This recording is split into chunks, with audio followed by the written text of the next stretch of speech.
옛날 옛적 어느 한 마을에 연희라는 아주 아름다운 여자가 살았습니다. 연희는 무척 발랄한 데다 부침성도 좋은 성격이었지만 이상하게도 그녀 주변엔 친한 친구도 없었고 안 좋은 소문만 따라다녔지요. 이유는 단순했습니다. 그녀가 늘 남자들을 끼고 놀았기 때문이었죠.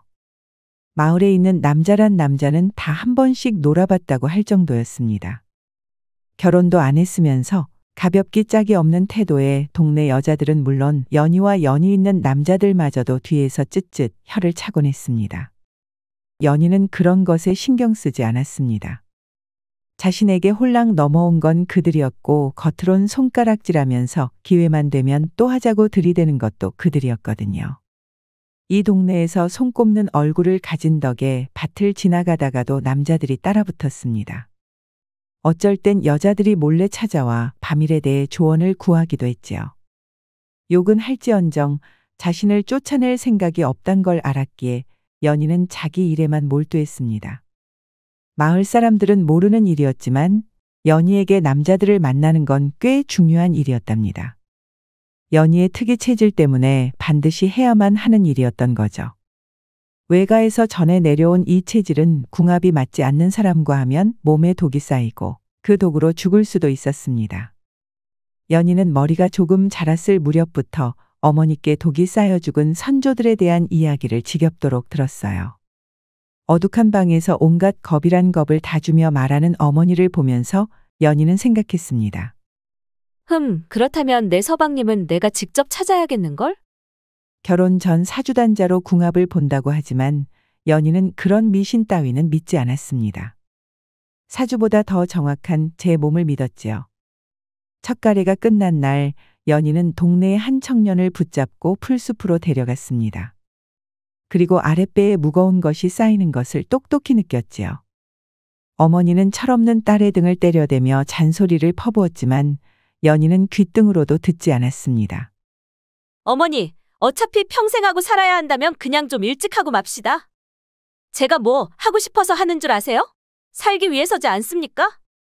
결혼했는데 궁합이 아니라면 빼도 박도 못 하잖아요. 그럴 바에야 차라리 욕 좀 먹고 미리미리 찾는 게 낫지 않겠어요? 고집 센 딸에 어머니는 두 손 두 발 다 드셨습니다. 그리고 이따금 배를 부여잡고 아파하는 딸을 곁에서 지킬 뿐이었지요. 그러나 이렇게 천방지축인 연희도 순정이란 걸 아는 여인이었습니다. 이 동네 진사댁 아드님 청윤에게 진실한 사랑을 품고 있었지요. 청윤은 겉보기에도 아주 아름다운 청년이었습니다. 새초롬하게 올라간 눈꼬리와 뽀얀 피부, 말쑥한 키까지 뭐 하나 빠지는 것이 없었지요. 그러나 성격까지 아름답지는 않았습니다. 까칠하고 도도한 말본새도 문제였지요. 거기다 정숙하지 못한 연희를 무척이나 싫어했습니다. 이따금 연희와 길이 겹쳐 눈만 마주쳐도 혀를 차곤 했지요. 오늘 재수가 없으려나. 눈살을 팍 찌푸린 채 흘겨보는 그의 표정은 지옥의 염라대왕 같았습니다. 그런데도 연희는 마음을 접지 못했어요. 그가 자신을 썩 좋게 보지 않는다는 걸 알고 있었고 좋아하는 상대가 있다는 것도 알고 있었는데도 말이죠. 청윤의 짝사랑 상대는 진사댁을 드나들며 일을 도와주는 영이었습니다. 연희와는 완전 다른 수수하고 차분한 여자였지요. 청윤의 취향이 자신과 너무 다르다는 사실에 머리부터 발끝까지 변신해 보려고도 했지만 연희는 곧 포기하고 자기 방식대로 그의 눈을 돌려보려 했었습니다. 하지만 영 쉽지 않았지요. 영희를 꼬셔 정보를 얻어낼까 했지만 영희와 친해질 접점이 전혀 없었던 겁니다. 게다가 영희도 저를 무시하는 사람이었기에 더더욱 숙이고 싶지 않았지요. 답답해진 연희는 속상한 마음을 곽도에게 털어놓았습니다. 곽도는 연희와 꽤 오래 만나고 있는 남자였어요. 중매도 받아본 적 없는 노총각이었지만 궁합이 제법 잘 맞아 쭉 만나고 있었지요. 순진할 정도로 제게 일편단심인 그는 연희 말이라면 뭐라도 들어주는 사람이었습니다. 예, 곽도야. 내가 요새 통 답답해 죽겠다. 무엇 때문에 그래? 아니, 청윤 도련님 말이야. 왜 내게 눈길도 주지 않는지 모르겠어. 영희 걔보다 내가 더 매력적이지 않니? 곽도 내가 보기에 내가 영희보다 못났어. 그럴 리가. 연희, 내가 이 마을에서 가장 이쁜 건 하늘이 알고 땅이 알아. 진사 도령이 아직 내 매력을 잘 모르시는 것뿐이야. 그렇지? 하, 근데 도련님은 날 볼 생각을 안 하신다? 영희가 도련님 눈을 막고 있어서 그런가 봐. 에휴, 걔를 어디 좀 떨어뜨려 놓기만 해도 일이 훨씬 쉬워질 텐데. 한숨을 푹푹 쉬는 연희의 곽도는 끔뻑이던 눈을 돌돌 굴렸습니다. 곽도 입장에선 참 속상한 일이었어요. 여지껏 연희를 만나온 지 좋기 3년은 되었는데 그동안에도 연희는 한결같이 청윤만 보고 있었습니다. 3년이나 만나 붙어 먹었다면 이제 부부가 되어도 될 시간이건만 연희 곁에 설 사람이 되지 못한 것 같아 기분이 꿍했지요. 그러나 연희를 떠나고 싶지도 않았습니다. 조금만 더 노력하면 저를 봐주지 않을까 하는 생각에 부족한 머리로도 늘 연희를 도와주었죠. 이번에도 그러했습니다. 한참 머리를 굴리던 곽두가 뭔가 생각난 듯 연희에게 뭔가를 속삭이기 시작했지요. 그러자 심드렁하던 연희의 눈이 반짝 빛났습니다. 아, 곽두야, 넌 정말 최고야. 신이 난 연희는 그에게 와락 안겨 뽀뽀를 퍼부었습니다. 곽두는 제게 안긴 연희를 꼭 안고서 실없이 웃어댔지요. 연희와 곽두가 수상한 미래를 즐기고 있을 무렵 진사댁의 영희는 머리를 부여잡고 있었습니다. 이놈의 진사댁 도련님이 공부는 안 하고 자꾸만 저를 주시하고 있었거든요. 그랬습니다.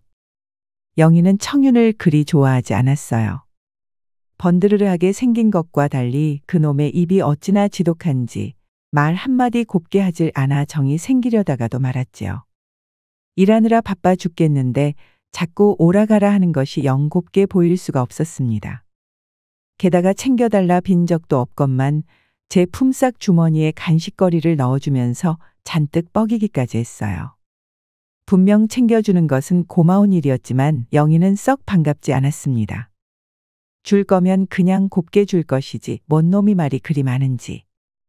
글 공부한 걸 왜 사람 속을 뒤집어 엎는데 써먹는 건지 도통 알 수 없었지요. 아휴, 진사님만 아니었으면 물 한 번 시원하게 뿌릴 텐데. 그냥 품삯만 두둑이 받으면 됐다 하고 참았지만 나날이 피곤해져만 갔습니다.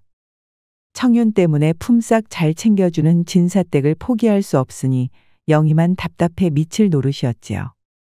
어떻게 떼어놓을까 몇 날 며칠 고민하던 영희는 어느 날 진사댁의 나무를 팔러 온 곽두를 마주쳤습니다. 늘 오던 나무꾼에게 일이 생겨 대신 왔다고 말하는 그의 목소리가 참 아둔하게 느껴졌지요. 영희는 둔해 보이는 곽두를 보며 속으로 쯧쯧 혀를 찼습니다. 아이고, 얼마나 멍청하면 그 가벼운 여자에게 휘둘린담. 저러니 결혼도 못하고 있지. 연희 걔가 계속 잡는 거라면 아랫돌이 힘은 제법 될 텐데. 아니, 잠깐만. 저 남자라면 나도 이용할 수 있지 않을까? 한껏 비웃던 영희는 순간 번뜩이는 생각이 났습니다. 영희는 청윤에게 순진한 면이 있다는 걸 잘 알고 있었습니다. 너무 책만 읽어대서 세상엔 도리와 이치에 맞지 않는 일도 많다는 걸 몰랐던 것이죠. 연희가 너무 극단적일 뿐 동네 사람들 모두 알게 모르게 서로 눈 흘리고 다녔습니다. 인간이라면 다 그런 것이란 걸 영희는 잘 알고 있었지만 난초같이 자라온 청윤은 그런 면에선 무지했지요. 그 무지를 이용해보면 어떨까 하는 생각에 영희는 냉큼 곽두를 쫓아갔습니다. 그리고 몰래 숨겨둔 엽전 하나를 꺼내 쥐어주며 말했지요. 부탁할 것이 있습니다. 나 좀 도와주셨으면 합니다. 이따 저녁에 산중턱에 있는 물레방앗간으로 오시어요. 저녁이 되자 영희는 물레방앗간에서 기다리고 있던 곽두를 만나 부탁을 늘어놓았습니다. 영희의 계획을 묵묵히 듣던 곽두는 턱을 극적이며 말했지요. 손잡는 것만으로는 좀 부족하지 않겠소? 도련님은 남녀간의 정에 대해 아무것도 모르는 순진한 선비님이십니다. 그 정도만 되어도 놀라실 겁니다. 순진하긴. 그쪽이야말로 사내를 너무 모르는구려. 좋아하는 사람이 다른 사람과 손잡으면 질투하면서도 자신에게도 기회가 올 거라고 생각하는 게 사내입니다. 어중간하게 행동할수록 도련님 집념만 커질 거요. 진지한 표정으로 말하는 곽두에 자신만만하던 영희가 심각해졌습니다.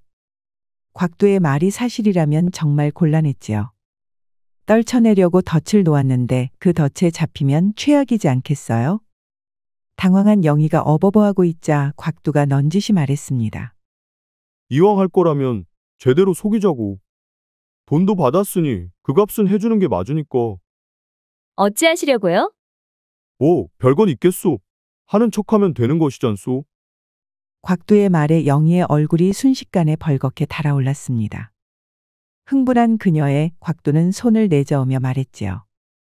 아니 이 사람아, 하는 척이라고. 하는 척. 나라고 뭐 그렇게까지 하고 싶겠소? 자네가 사내를 모르고 순진한 소리하니 사내로서 가장 확실한 방법을 가르쳐주는 거 아니오. 울컥한 영희를 달래듯 곽도는 무심하게 말했습니다. 너무 담담한 곽도의 반응에 살짝 부끄러워진 영희는 볼을 붉히며 입을 다물었지요. 분명 곽도가 제안한 방법이 가장 확실하긴 했습니다. 하지만 뭘 해봤어야 연기를 하든 말든 하지요. 어정쩡하게 흉내냈다간 일만 그르칠 것 같아 선뜻 하겠다고 할 수가 없었습니다. 곤란해하는 영희의 곽도는 머리를 극적이며 말했습니다. 그렇게 곤란하면 연습이라도 해보던가. 그럼 적당히 속일 정도는 될 거요. 자네가 준 엽전값이면 죽을 때까지 입 다물어 줄 수 있으니 걱정하지 마시고. 당장 결정하긴 어려울 테니 맘 잡히면 찾아오쇼. 난 이만 집 가서 자야겠소. 곽도가 하품을 쩍쩍하며 먼저 가버리자 영희는 더 돌아버릴 것 같았습니다. 청윤을 떨쳐내기 위해 제 정조까지 버릴 자신이 없었지요. 하지만 곽도가 제안한 것만큼 확실한 방법도 없었습니다. 결국 며칠이 지난 후 영희는 곽도를 찾아갔고 그런 영희를 본 곽도는 조용히 고개만 끄덕였어요. 그리고 그날 저녁 둘은 다시 물레방앗간에서 만났습니다. 난 그냥 도와주려는 것뿐이니 오해하지 마시오. 곽도는 심드렁하게 속삭이고는 조심스럽게 영희를 안기 시작했습니다.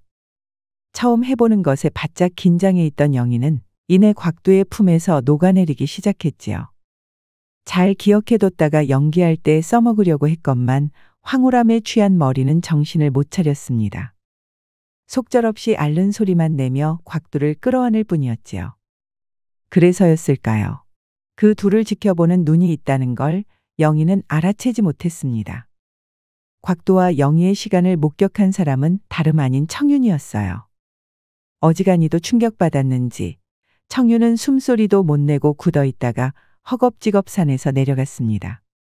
세상에 연희 그 계집이 말한 것이 사실이었다니. 새빨개진 청윤은 눈물을 뚝뚝 흘리며 집으로 달려갔습니다. 그리고 며칠을 알아누워 버렸지요. 청윤이 알아누웠다는 소식을 듣고 연희는 진사댁을 기웃대기 시작했습니다. 그가 알아놓을 거라고는 생각하지 못했던지라 연희도 적잖이 당황한 상태였지요. 작정하고 영희에게 접근했던 곽도 덕에 영희를 꼬여내는 건 쉬웠습니다. 영희가 먼저 다가와 제안했던 것도 천운이었지요. 쉽게 진행되는 일에 연희는 청윤에게 슬쩍슬쩍 말을 흘렸습니다. 들은 채 하지 않던 청윤도 점점 연희의 말에 귀를 기울였지요. 그러다 곽도가 영희와 만나기로 했다는 얘기를 전해주자 그동안 잠잠하던 청윤이 반응을 보였습니다. 그게 참말이냐? 네, 그렇습니다. 오늘 저녁에 물레방앗간에서 만날 거라고 했어요. 이미 이성적으로 생각할 수 없던 청윤은 연희의 말에서 이상함을 못 느꼈습니다. 오직 제 눈으로 진실을 보고 싶었지요. 그래서 반신반의하면서도 그 밤에 산을 탔던 것이었습니다. 연희는 이번 일로 청윤이 마음을 접을 거라 생각했어요. 그런데 어째 제 예상과 다른 반응이 나와 연희도 당황스러웠습니다. 이렇게까지 힘들어할 거라곤 생각도 못했던지라 괜한 죄책감에 매일 진사댁에 찾아가 꼬박꼬박 안부를 물었지요. 하지만 청지기가 막아서서 집에는 들어갈 수도 없었고 지독하게 알아놓은 청윤은 얼굴조차 보여주지 않았습니다. 영희는 연희가 불러도 아는 채 하지 않았지요. 꼬여가는 상황에 답답해진 연희는 다시 곽도를 찾았습니다. 하지만 곽도는 이전과 달리 연희의 부탁에 심드렁하게 반응했습니다. 그뿐인가요? 예전에는 부르면 제깍제깍 찾아왔는데 이제는 불러도 오지 않고 약속도 미룰 때가 늘어났습니다. 뭔가 수상한걸? 이런 적이 없었는데. 이상한 낌새의 연희는 곽도를 찾아다녔습니다. 그리고 영희와 다정하게 웃으며 말하고 있는 그를 보고 말았지요. 제 앞에서 늘 쩔쩔매던 그 얼굴과는 완전 딴판이었던 겁니다. 하! 둘이 진짜 눈 맞은 거였어? 곽두, 이 배은망덕한 자식이. 언제는 나만 보겠다더니. 하루아침에 돌아선 곽두가 어이없었던 나머지 연희는 그를 불러내 어찌 된 일이냐고 따졌습니다. 그러나 곽두는 전과 다르게 딱딱한 태도로 응수했지요. 그동안 날 가지고 논 것으로 충분하지 않나? 연희 내가 그러했듯 나도 나 좋다고 따라오는 여자가 좋아. 난 내게 해줄 만큼 해줬다고 생각한다. 그간의 정을 생각해서 모든 걸 비밀로 해줄 테니 더는 나와 영희 앞에는 나타나지 말아다오. 곽두의 단호함에 연희의 자존심은 완전히 꺾여버렸습니다. 하지만 자존심 문제보다 더 심각한 일이 생겼지요. 그동안 곽두와 시시때때로 한 덕에 연희의 몸은 그럭저럭 건강한 상태를 유지할 수 있었습니다. 하지만 곽두가 영희에게로 돌아서면서 하지 않게 되자 연희의 몸엔 독이 쌓이기 시작했습니다. 오직 남녀 간의 정을 통해서만 독이 중화되는데 하지를 못하니 진짜 연희 목숨이 위험해진 것입니다. 문득 어머니가 해주셨던 독이 쌓여 죽은 선조들의 이야기가 떠올랐습니다. 그분들처럼 끔찍한 고통에 시달리다 죽게 되면 어쩌지? 공포와 서서히 달아오르는 몸에 연희는 이성을 잃어갔어요. 아무라도 붙잡아서 해야만 했는데 그동안 곽두와 붙어 다니던 연희에게 손뗄 남자는 없었습니다. 그러니 연희만 미칠 노릇이었죠. 설상가상 며칠 동안 비가 계속 퍼부어 밖에 나돌아다니는 사람도 없었습니다. 연희는 달뜬 몸이라도 식히고자 빗속을 달리기 시작했어요. 미친 사람처럼 쏟아지는 비를 맞으며 동네를 달리던 연희는 어느 밭을 지나던 중 희끄무레한 인형을 발견했습니다. 제법 큰 키를 보아하니 남자인 것 같았지요. 아, 살았다. 저 사람이라도 붙잡아야 해. 이성을 잃은 연희는 냅다 달려가 비척비척 걸어다니던 그를 붙잡았습니다. 그러나 그의 얼굴을 보자 연희는 그만 탄식을 내뱉고 말았어요. 청윤 도련님. 그랬습니다. 엉망인 꼴로 우산도 없이 걸어다니던 그는 청윤이었습니다. 며칠을 앓은 탓에 얼굴은 반쪽이었고 옷도 제대로 챙겨 입지 않아 꼴이 엉망이었지요. 거기다 총명함을 잃은 눈동자는 평소의 그와는 너무 달랐습니다. 제 손조차 거절하지 않고 비죽비죽 눈물을 흘리는 그에 연희는 불이 나게 주변을 둘러보았습니다. 비 때문에 몸이 식어 있어 곧불이라도 들릴 것 같았거든요. 다행히도 조금 떨어진 밭에 아무도 없는 오두막이 있었고 연희는 그를 끌고 그곳으로 숨어들었습니다. 오두막은 딱 둘만 들어갈 정도로 좁은 곳이었습니다. 지붕 덕에 비는 제법 막아냈지만 식은 청윤의 몸을 데우기엔 역부족이었지요. 연희는 어쩔 수 없이 청윤을 끌어안았습니다. 그러자 내칠 줄 알았던 청윤이 연희에게 기대오는 것이 아니겠습니까? 아, 이런 어쩌면 좋아. 청윤의 나약한 모습에 연희의 마음이 울렁대기 시작하고 조금 식었던 몸마저 다시 달아오르기 시작했지요.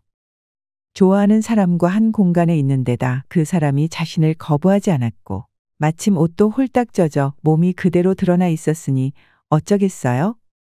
먼저 이성이 끊어진 연희는 청윤을 밀쳐 눕히고 올라탔습니다. 청윤은 그런 연희를 순순히 받아주었지요. 비에 젖었음에도 청윤의 얼굴은 수려하기 그지없었습니다. 단단한 몸은 제 무게를 거뜬히 버텨냈지요. 꿈 같은 상황에 연희는 더더욱 흥분했습니다. 곧 오두막은 시끄러워졌습니다. 아름다운 청춘 남녀가 빗속에서 뒹굴어댔지요. 얌전하던 청윤도 연희가 움직일 때마다 점점 살아나더니 급기야 그녀를 엎어뜨렸습니다. 정이라곤 하나도 모르는 선비라기엔 그는 꼭 짐승과도 같았지요. 마침 주변은 지나다니는 사람이 하나도 없었습니다. 거기다 세찬 빗소리가 둘의 소리를 감춰주고 있으니 둘은 더욱 거리낄 것이 없었지요. 몰아치던 시간이 끝나자 멍하던 청윤은 번쩍 정신이 들었습니다. 손가락 하나 까딱 못하고 숨만 겨우 쉬고 있는 연희에 청윤은 황급히 몸을 정돈하며 일어났지요. 차마 자신이 한 짓을 받아들일 수 없었는지 그는 오두막에서 뛰쳐나와 집으로 도망가 버렸습니다. 연희는 도망치는 청윤을 보면서도 붙잡을 수 없었어요. 나른한 탓에 일어날 수 없어 눈으로만 겨우 쫓던 그녀의 눈에 하얀 무언가가 걸렸습니다. 발치에 떨어진 그것을 겨우 주워든 연희는 그만 깜짝 놀라고 말았지요. 한참 쏟아지던 빗줄기가 약해지고 나서야 연희는 자리를 털고 나올 수 있었습니다. 곽도와 했을 때와 달리 개운한 몸에 발걸음은 가벼웠고 마음은 크게 부풀었지요. 청윤과 뜨거운 사랑을 나눈 지 며칠이 더 지났습니다. 줄기차게 이어지던 비는 그쳤는데 청윤은 여전히 코빼기도 보이지 않았지요. 언제 오려나 기다리던 연희는 다시금 진사댁 담장을 기웃대기 시작했습니다. 그런데 오늘따라 늘 대문을 지키던 청지기가 보이지 않았습니다. 열린 문 너머에선 영희도 보이지 않았지요. 늘 보던 사람들이 없으니 연희는 눈치를 보다 슬그머니 진사댁 마당에 발을 들였습니다. 그런데 그때 등 뒤에서 인기척이 느껴졌어요. 놀란 연희가 돌아보니 그곳엔 단정히 차려입고 뒷짐을 진 청윤이 서 있었습니다. 청윤은 집에 들어온 연희를 보고도 이전처럼 얼굴을 찌푸리지 않았습니다. 그저 조용히 따라오라 눈짓했지요. 연희는 청윤을 따라 그가 머무는 별채로 들어갔습니다. 둘 사이엔 어색한 공기만이 가득했습니다. 그토록 바라던 상황인데 너무 긴장되어 심장만 콩콩 뛰었지요. 한참 조용하던 중 먼저 입을 연 것은 청윤이었습니다. 내 지난 일에 대해선 사과하마. 내가 정신이 너무 없었다. 그날 내게 그랬던 것은 그저 내 불찰이다. 아닙니다. 저는 괜찮습니다. 신경 쓰지 마셔요. 하지만 내가 선비답지 않게 행동한 것은 맞지 않느냐? 내가 품었던 감정을 생각하면 조상님들께 죄스러울 지경이다. 멋쩍어하는 청윤의 얼굴이 붉게 달아올랐습니다. 연희는 그가 부끄러워하고 있다는 걸 알아챘지요. 외람되오나 하나 여쭈어도 되겠습니까? 무엇이냐? 혹시 저와 한 것이 싫으셨습니까? 그렇다면 다시는 나타나지 않을 터이니. 아니다. 그런 것이 아니다. 싫다니. 좋았으면 좋았지 싫은 적은 없다. 그러니 와르르 말을 쏟아내던 청윤이 텁 입을 막았습니다. 솔직한 그의 대답에 연희의 입꼬리는 기쁨으로 떨려왔지요. 속마음을 들켜버린 청윤은 결국 제 입으로 모든 것을 털어놓기 시작했습니다. 그래 좋았다. 너무 좋아서 널 참아볼 수가 없었어. 그간 내가 저지른 일들이 떠올라서 양심에 찔려 널 찾아갈 수 없었다. 그뿐이야. 도련님, 저는 도련님이 이제껏 하신 말씀 마음에 담아두지 않았습니다. 그런 것에 미안해하지 않으셔도 되어요. 저는 그저 도련님께서 곧불이 드셨을까 싶어 온 것뿐입니다. 그리고 돌려드릴 것도 있고요. 돌려줄 것? 이것을 떨어뜨리고 가셨습니다. 연희는 수줍게 무언가를 꺼내 건넸습니다.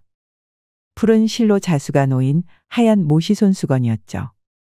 그것은 청윤이 매일 품에 넣고 다니는 손수건이었습니다. 연희는 그것을 깨끗하게 빨고 달아버린 자수도 깔끔하게 수선해 빳빳하게 다려왔죠. 청윤이 멍하니 손수건을 보는 동안 연희는 볼을 붉게 물들인 채 수줍게 속삭였습니다. 도련님께서 이걸 아직도 가지고 계실 줄은 몰랐습니다. 무슨 소리냐? 제가 몇 년 전에 드린 선물이었습니다. 영희에게 부탁해 전해달라 했던 것이죠. 전해주었다는 얘기는 들었지만 이후로 어떻게 된지는 못 들어서 버리신 줄 알았습니다. 연희의 말에 청윤의 눈이 커졌습니다. 연희가 준 것이라니? 영희는 그런 말이 없었는데? 당황한 청윤은 예전 기억을 천천히 떠올려 보았습니다. 그리고 깨달았지요. 청윤이 그 손수건을 아꼈던 이유는 단순했습니다. 오래전 넘어져서 다친 청윤에게 영희가 직접 묶어준 것이기 때문이었지요. 영희의 다정함에 반했던 청윤은 그 손수건을 늘 들고 다니며 사랑을 키워왔습니다. 청윤에게 그 손수건은 곧 영희였기에 어디를 가든 들고 다녔지요. 그러나 영희는 그 손수건을 보고도 시큰둥했습니다. 오히려 너무 낡았으니 새 것으로 바꾸라고 했지요. 청윤은 영희가 새 손수건을 만들어주길 바랐습니다. 하지만 영희는 자신은 손수건을 만들 줄 모른다며 다른 사람에게 부탁하겠다고 했어요. 영희가 만들지 않으면 의미가 없었기에 청유는 거절하고 낡은 손수건을 계속 들고 다녔습니다. 비를 맞으며 정처 없이 떠돌던 그날도 그랬습니다. 곽도와 만나고 있다는 소리를 영희 입으로 직접 들었는데도 차마 쉽게 마음을 접을 수 없어 그것을 품에 안고서 돌아다니고 있던 것이었습니다. 하지만 오두막에서 돌아오고 나서는 전혀 생각하지 않고 있어서 잃어버린 줄도 몰랐죠. 그런데 손수건을 챙겨다 깨끗하게 수선까지 해서 돌려주러 온 사람이 사실 그 손수건을 준 사람이었다니 놀랄 수밖에요. 청유는 허탈했습니다. 이 손수건 때문에 영희를 맘에 품은 것인데 그것이 제 착각이었던 것이었죠. 진실을 알고 나니 연희가 다르게 보이기 시작했습니다. 다소곳이 앉아 눈도 제대로 못 마주친 채 발갛게 달아올라 있는 모습이 참으로 귀여웠지요. 자수 솜씨만큼 맘씨도 너무나 예뻤습니다. 끙끙 앓는 동안 영희는 제게 괜찮냐는 말 한마디 하지 않았는데 연희는 계속 찾아와 물었다는 것도 들어서 더욱 고마웠지요. 내가 참 부족했구나. 내게 사정이 있을지도 모르는데 그깟 소문에 휘말려 너를 똑바로 보지 못했어. 소문이 진실인지 아닌지 그건 내가 멋대로 판단할 문제가 아니었는데 너만 괜찮다면 내게 말해주겠니? 이제라도 널 제대로 보고 싶구나. 청윤의 부드러운 부탁에 연희는 볼이 붉게 달아올랐습니다. 다소 곤란해 보이는 듯한 얼굴로 우물쭈물하더니 조심스레 입을 열었지요.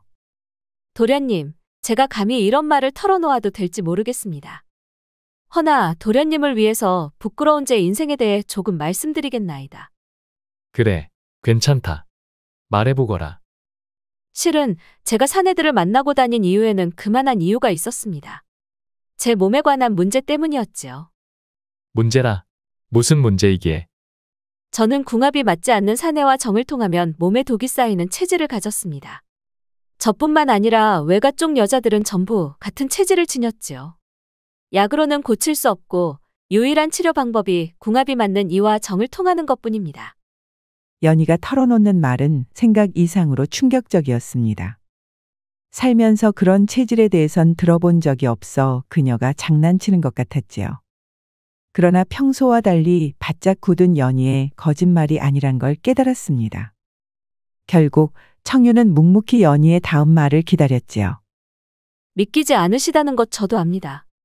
저 역시 어머니께 이 이야기를 처음 들었을 때 전혀 믿기지 않았습니다. 어머니께서 몸조심하라는 이야기를 과장해서 말씀하신다고 생각했지요. 하지만 저희 집안에서 이 체질 때문에 죽어간 여인들이 수십이고 어머니께서도 고통받으시던 날이 많았다 털어놓으셨습니다. 그러니 저도 믿을 수밖에 없지요. 바싹 말라가는 혓바닥에 연희는 잠시 숨을 골랐습니다. 곽도에게조차 털어놓지 않았던 비밀을 말하고 있자니 눈 아래가 아려왔지요. 제 어머니께서는 사주단자로 제 아버지를 만나 혼례를 올리셨습니다. 아버지께선 무척 상냥하고 좋으신 분이셨지만 어머니의 고통을 덜지는 못하셨지요. 아버지께서 일찍 돌아가시고 새 시집을 가신 후에야 어머니는 몸의 평안을 찾으셨습니다. 그걸 곁에서 보았으니 제가 선택할 수 있던 건 딱 하나였지요. 해서 혼례 전에 미리 남편감을 찾았던 거로군. 아무것도 모르는 상태에서 혼례를 올리면 아무래도 번거로워지니까요. 연희의 고개가 더 깊은 아래로 떨어졌습니다. 새빨갛게 달아오른 귀와 꼭 쥔 주먹에서 복잡한 심경이 고스란히 느껴졌지요. 청윤 역시 속이 말이 아니었지만 저보다 더 힘들 연희 앞에서 티를 낼 순 없어 가만히 있었습니다. 욕먹을 짓이란 건 알고 시작했습니다. 저도 그게 절대 용납되지 않을 문제란 걸 알고 있어요. 하지만 저는 조금이라도 더 오래 살고 싶었습니다.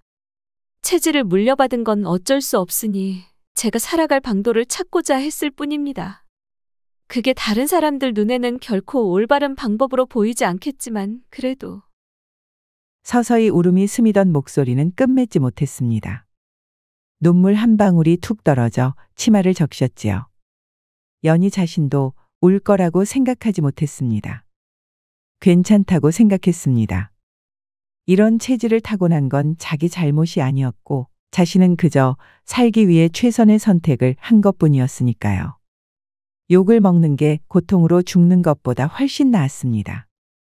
멀리서라도 사랑하는 사람의 얼굴을 보는 것이, 닿지 않을 사랑을 품고 사는 것이, 이해받지 못하는 삶이라도 사는 것이 이 땅을 떠나 모두에게 잊히는 것보다 나았습니다.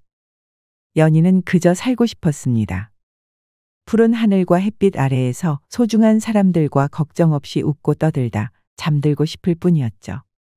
그걸 위해서라면 손가락질과 비난 정도는 달게 받을 수 있다고 생각했어요. 하지만 아니었던 모양입니다. 생애 처음으로 모든 비밀을 털어놓는 동안 연희는 터무니없는 제 운명에 좌절했습니다. 그간 애써 마주하지 않았던 현실이 자신을 덮치고 비웃고 괴롭혔지요. 너의 삶은 절대 행복할 수 없을 거라고, 고통받아 죽는 것이 내가 누릴 운명의 전부라고 말하는 것 같았습니다. 잘 견디고 있다고 생각했는데 아니었던 거죠. 사랑하는 청윤조차 연명의 수단이 될 것이란 것도 끝내 깨닫고 말았습니다. 이것이 정말 사랑일까? 이토록 이기적인 마음을 사랑이라고 할 수 있는 걸까? 속절없이 흘러내리는 눈물과 부끄러움에 연희는 고개를 들 수 없었습니다. 모든 것을 내려놓고 자신을 이해해 보려 손을 내민 청윤을 바라볼 수 없었지요. 고귀한 그에 비하면 자신은 너무나 초라하고 못돼 보였습니다. 이 방에 앉아 있는 것조차 잘못처럼 느껴졌지요. 그런데 문득 길고 곧은 손이 연희의 손을 붙잡아 왔습니다. 청윤의 손이었지요. 고개를 들어보니 청윤 역시 저처럼 울고 있었습니다. 고생 많았구나. 정말 고생 많았어. 그동안 얼마나 힘들었느냐. 눈물로 뺨을 가득 적신 채 나지막이 말하는 청윤에 끝내 연희의 눈물이 터져나왔습니다. 네, 힘들었습니다. 너무 힘들었어요. 연희는 그 말을 끝으로 엉엉 울기 시작했습니다. 어떤 말로도 그 서러움을 표현할 수 없었지요. 오직 터져나오는 울음만이 그간의 아픔을 짐작게 했습니다. 청윤은 아이처럼 우는 연희를 꼭 끌어안았습니다. 이 작은 여인이 버텨온 고통 속에서 자신이 한 짓은 결코 용서받지 못할 짓이란 걸 깨달았지요. 억만금을 주어도 되돌릴 수 없는 시간이었기에 청윤은 이제라도 제 남은 시간을 다 바쳐 연희를 지켜주고 싶었습니다. 연희야, 미안하다. 감히 나 따위가 너에게 짐을 더 얹어주었구나. 앞으로 너의 모든 것을 지켜주겠다. 내가 할 수 있는 모든 방법을 써서라도 남은 날에 행복만 가득하도록 해줄 것이야. 도련님, 다른 것은 필요 없습니다. 돈도 집도 필요 없습니다. 전 도련님만 있으면 됩니다. 도련님만이 절 구해주실 수 있으셔요. 내가 널 어찌 구해주면 되겠느냐. 오두막에서 도련님과 나눈 정으로 제 몸이 가벼워졌다면 믿으시겠어요? 그게 정말이냐? 예, 저도 믿기지 않았지만 정말입니다. 도련님 덕분에 제가 한결 편해졌습니다. 하오나 도련님, 제가 감히 도련님을 탐내도 되겠습니까? 감히 도련님을 제 목숨의 도구로 삼을 순 없는데. 연희의 말에 청윤도 눈물을 와르르 쏟았습니다. 작은 욕심 하나에도 죄책감을 느끼는 연희가 너무나 불쌍했지요. 왜 안 되느냐? 내가 말하지 않았느냐? 어떤 방법을 써서라도 내게 남은 날에 행복을 주겠다고. 그것이 내 몸뚱이를 쓰는 것이라면 그렇게 하겠다. 그렇게 해서 내가 단 하루라도 평온하게 살 수 있다면 기꺼이 그럴 것이야. 그러니 제발 미안하다고 하지 말거라. 죄책감 가지지 마라. 내가 그럴수록 내 마음이 너무 아프구나. 그의 따스한 위로에 연희는 처음으로 이해받는 기분이 들었습니다. 이제야 정말 삶을 욕심내어도 된다고 인정받은 느낌이었지요. 그날 연희와 청윤은 밤새 울며 이야기를 나눴습니다.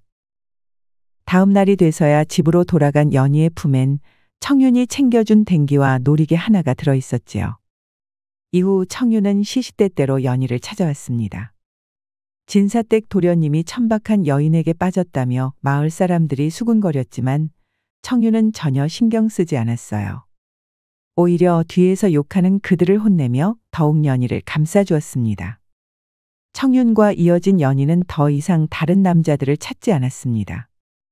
그간의 행보는 다 거짓이었다는 듯 단정하고 정숙한 태도를 유지했지요. 몇 달 후 연희의 집으로 청윤의 사주단자가 도착했습니다. 긴 시간 아버지를 설득한 청윤의 노력 덕이었지요. 정말 청윤과 혼례를 올릴 수 있게 된 것입니다. 이제야 비로소 원하던 행복을 얻게 된 연희는 기쁨의 눈물을 흘렸지요. 앞으로 연희의 앞날엔 웃음만이 가득할 것이랍니다. 오늘의 이야기는 여기까지입니다. 연희는 이해받지 못하는 삶을 살아왔습니다. 연희의 사정을 모르는 사람들은 연희의 겉모습만 보고 손가락질했고 그동안 연희의 속은 문드러져만 갔지요. 스스로를 지키기 위해서 강한 척, 담대한 척했지만 청윤에게 이해받은 덕에 진짜 본연의 모습으로 돌아올 수 있었습니다. 자기 자신을 되찾게 된 것이죠.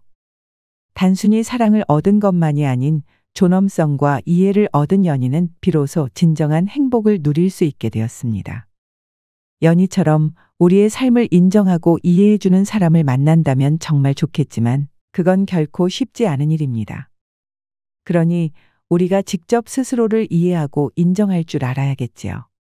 그것만으로도 우리는 더욱더 행복한 삶을 얻게 될 것입니다. 끝까지 시청해주셔서 감사합니다. 오늘의 이야기가 재미있으셨다면 구독과 좋아요, 알림 설정까지 꾹 눌러주세요. 그럼 오늘도 행복하고 즐거운 시간 보내세요.